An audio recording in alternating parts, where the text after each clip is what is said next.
There is a voice inside the body. There is a voice and a music, a throbbing, four-chambered pair that wants to be heard, that sits alone by the river with its mandolin and its torn coat, and sings for whomever will listen, a song that no one wants to hear. But sometimes, lost, on his way to somewhere significant, a man in a long coat, carrying a briefcase, wanders into the forest. He hears the voice and the mandolin. He sees the thrush and the dandelion, and he feels the mist rise over the river. And his life is never the same, for this having been lost, for having strayed from the path of his routine, for no good reason.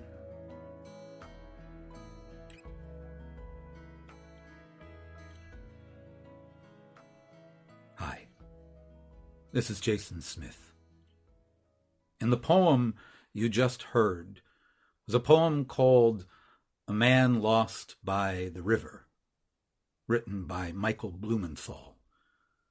And this has been one of my favorite poems for a long time, ever since I first encountered it in a collection of poetry called The Rag and Bone Shop of the Heart, a collection of poetry edited by Robert Bly, James Hillman, and Michael Mead.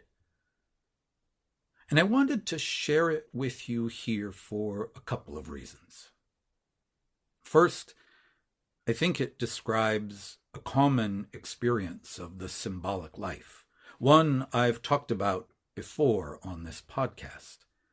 The value of getting lost, the value of wandering from the familiar to discover the not yet known, the value of letting oneself end up in places you didn't expect to end up. Sometimes, as I said back in an episode titled Wandering Off the Path, episode 24 from the first season of the podcast, sometimes we need to go into the wilderness, wander off the straight path, to find that bit of ourselves that is missing. And that brings me to the second reason I wanted to share this poem with you. Because those ideas and experiences that it expresses have a personal resonance for me these days, as I have been, in some ways, that man who wandered off the beaten path and got lost for a while.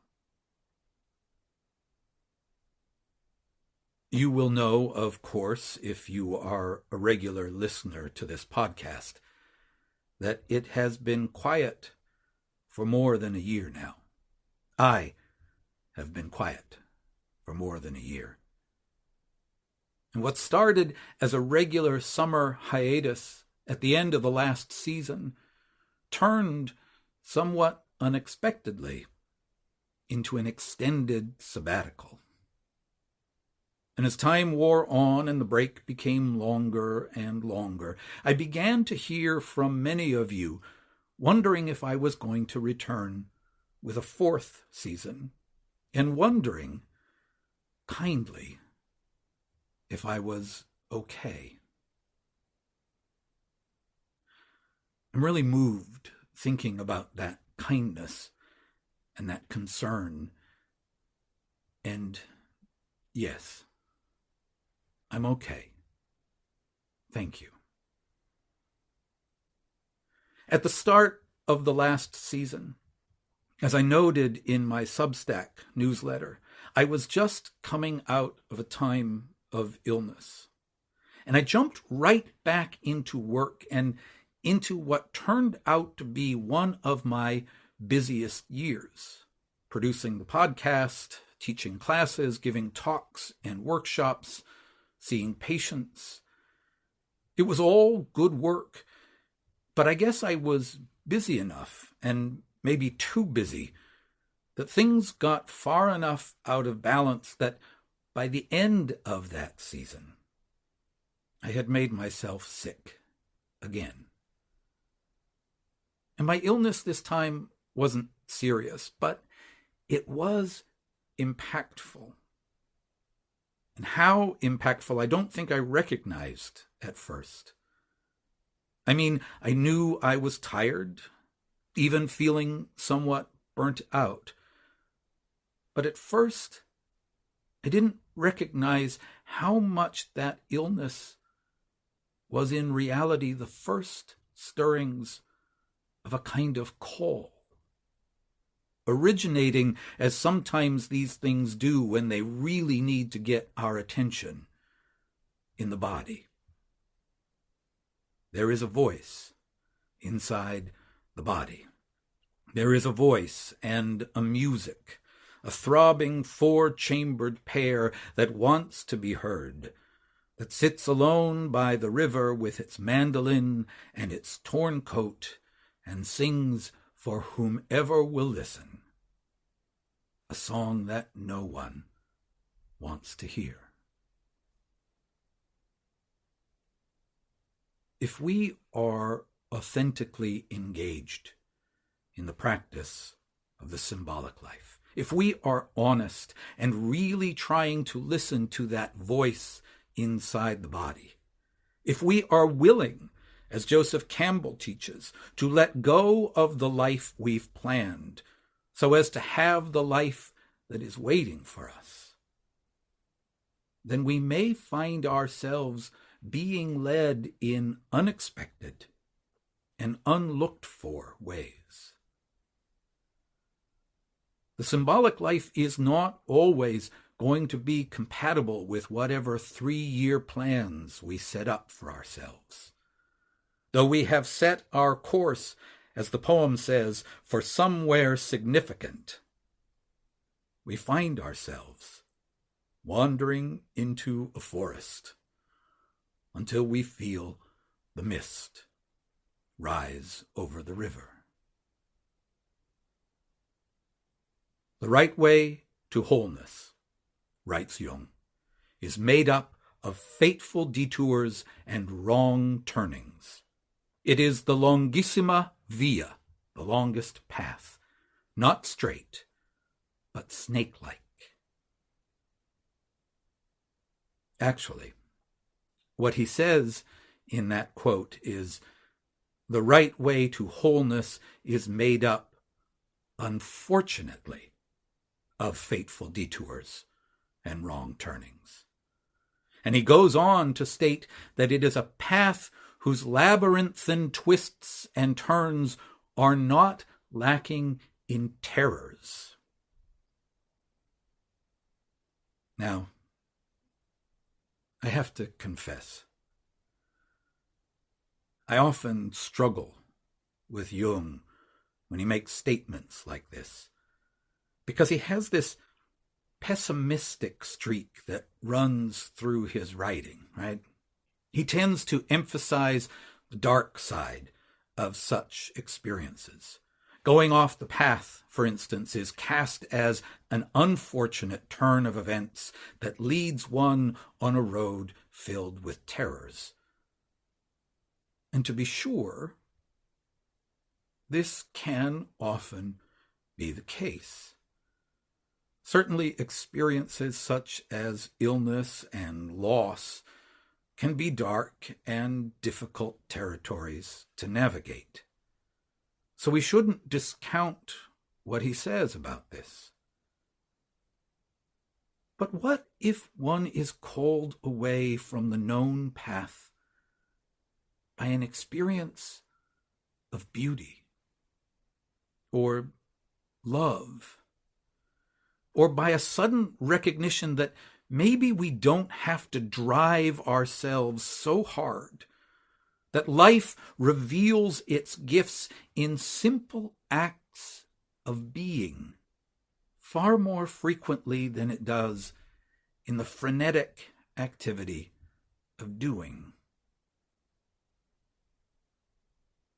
I love that in the poem, it's not really a call that is heard, but rather a song. And it's as if the poem is suggesting that sometimes we have to get lost to hear the song that the self is singing. We have to leave behind the noise of the workaday world to hear the music already playing, however softly, in our own depths. And in my own case, the music was not metaphorical, but actual. I found myself falling in love again with music, and I gave myself over to it. I listened to those mystics and masters of jazz piano, Bill Evans, Thelonious Monk, Brad Mehldau, and others, and I dedicated myself to figuring out how to get even the tiniest fraction of some of those sounds that I loved to come out of my own fingers. It was and is a wonderful, difficult, inspiring, frustrating, but ultimately enlivening practice. It is hard but joyous work. But if I'm honest, I don't really know why the piano gained such importance for me, and so suddenly at that.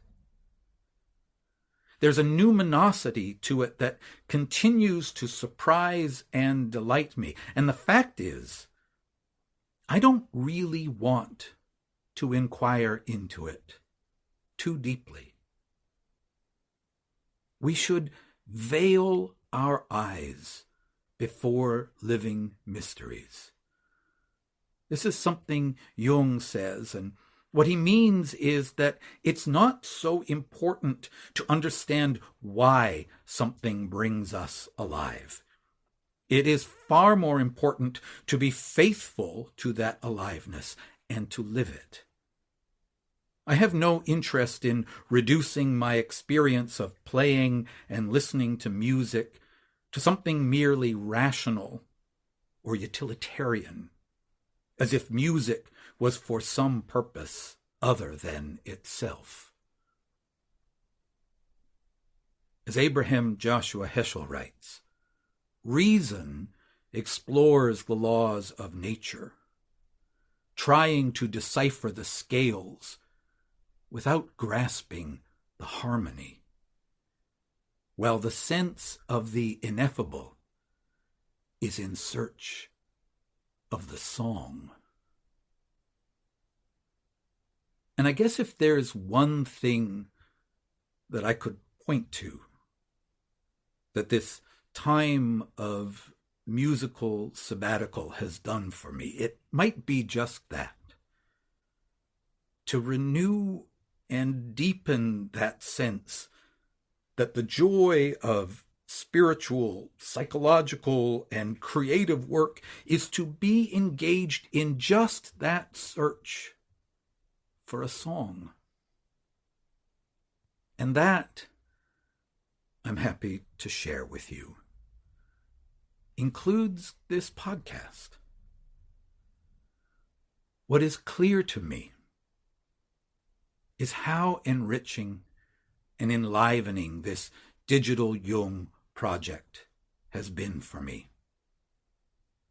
And at the same time, I feel it's important, essential, really, that it always stays real and rooted in a lived and living experience, that it's not just some intellectual or theoretical exercise.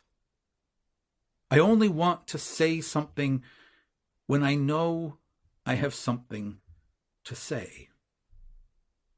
And I suspect that if I can do that, it will continue to be meaningful to you in the ways that so many of you have let me know that it is. And that may mean, as I get ready to launch into season 4, and yes, there will be a season 4, that there could be a few changes going forward. There will, of course, be a lot that is familiar, but you may notice a few tweaks here and there to things like the format of the episodes or to the rhythm and pacing of how often they appear. And I'll speak more about some of these changes in the first episode of this new season, which will be coming out in the next couple of weeks. But for now, let me just say, it's good to be back. I look forward to continuing this conversation, this shared search for a song with you. And in the meantime, thanks for listening, and take good care.